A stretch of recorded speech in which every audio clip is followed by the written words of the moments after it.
അപ്പൊ നമ്മൾ എവിടെയാ പറഞ്ഞു നിർത്തിയത്? അതിന് നമ്മൾ തുടങ്ങിയില്ലല്ലോ. എന്നാ തുടങ്ങി കഴിയാം. ഒരു ചക്ക തരുവോ? വെറുതെ വേണ്ട, പൈസ തരാം.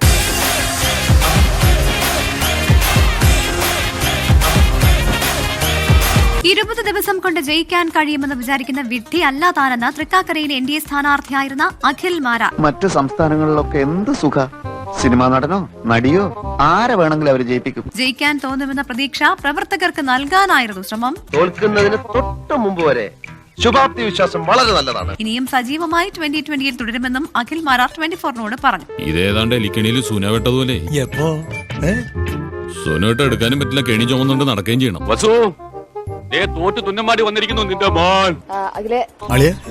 അളിന് കുഴപ്പമൊന്നുമില്ലല്ലോ. ഇതൊക്കെ എന്താണ്?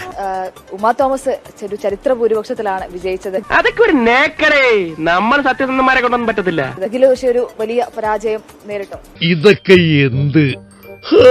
ഒരു തെരഞ്ഞെടുപ്പ് മുന്നണി രാഷ്ട്രീയങ്ങൾ തമ്മിലുള്ള ചർച്ചയാണ്. ഒരു തെരഞ്ഞെടുപ്പ് ആകുമ്പോൾ ഒരു പാർട്ടി ജയിക്കും, ഒരു പാർട്ടി തോക്കും.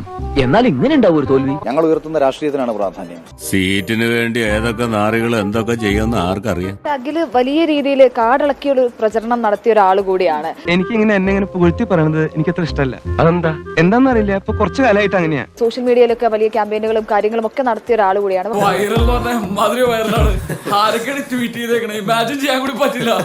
റിപ്പോർട്ടർ ചാനലിലെ അരുൺകുമാറിന് എന്റെ വാർത്ത ഞാൻ മുന്നിലാണെന്ന് വായിക്കുന്ന നിമിഷത്തിന് വേണ്ടി നോക്കിയടാ രോമ എഴുന്നേക്കുന്നത് കാത്തിരിക്കുകയാണ്.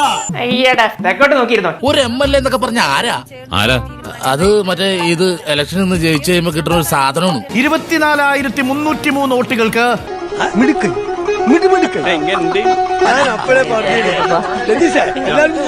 അഖിൽ കൊട്ടാത്തല ഇപ്പോൾ പിന്നിലാണ്. ഹലോ, ഞാൻ അറിയാതെ ഞാൻ അപ്പ മനസ്സിലാക്കിയ തോറ്റു. അഖിൽ രാജ് എന്ന അഖിൽ മാരാർ 10,000 വോട്ട് പോലും തിരിച്ചു പിടിച്ചിട്ടില്ല. കിട്ടേണ്ടതൊക്കെ കിട്ടിയല്ലോ, സമാധാനമായല്ലോ. സോഷ്യൽ മീഡിയയിലൊക്കെ വലിയ ക്യാമ്പയിനുകളും കാര്യങ്ങളും ഒക്കെ നടത്തിയ ഒരാൾ കൂടിയാണ്. ഒരു ആവേശത്തിലെടുത്ത് ചാടി വേണ്ടായിരുന്നു അല്ലേ?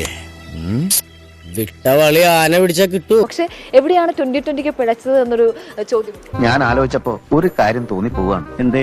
ജനങ്ങൾ സമ്പൂർണ്ണ സാക്ഷരത നേടിയതാണ് നമുക്കടിയായത്. അല്ല, 2020 പിഴച്ചിട്ടില്ല, നമുക്ക് ആർക്കും പിഴച്ചിട്ടില്ല. നമ്മൾ ഒരിക്കലും ജയസാധ്യത ഇല്ല എന്ന് എല്ലാവരും വിശേഷിപ്പിച്ചൊരു സ്ഥലത്താണ് ഞാൻ മത്സരിക്കാൻ വരുന്നത്. എന്ത് കാര്യത്തിനാണത്? ഒരു സുഖം, ഒരു മനസുഖം. നോക്കൂ, എനിക്ക് ആദ്യം ഇവിടെ വേണ്ടത് ജയിക്കാൻ കഴിയുമെന്ന് പറയുന്ന പ്രതീക്ഷ എന്റെ പാർട്ടി പ്രവർത്തകർക്ക് കൊടുക്കുക എന്നുള്ളതാണ്. ഇന്നലെ വരെ നിങ്ങൾ ഇതല്ലല്ലോ പറഞ്ഞു. ഞാൻ മുന്നിലാണെന്ന് വായിക്കുന്ന നിമിഷത്തിന് വേണ്ടി കാത്തിരിക്കുകയാണ്. നമസ്കാരം. ഹലോ.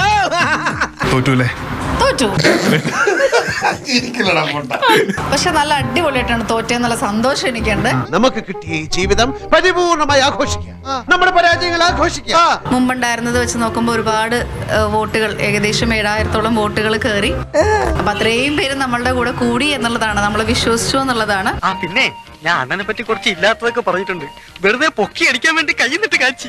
അപ്പൊ നമ്മൾ വർക്ക് ചെയ്തതിന് ആ ഒരു റിസൾട്ട് ഉണ്ടായി. അത് ഞങ്ങൾ ആരും അറിഞ്ഞില്ല, ഞങ്ങൾ ആരും അറിഞ്ഞേയില്ല. ചക്ക ജനങ്ങളിലെത്തി. കോട്ടയത്തോട്ടെ MLA.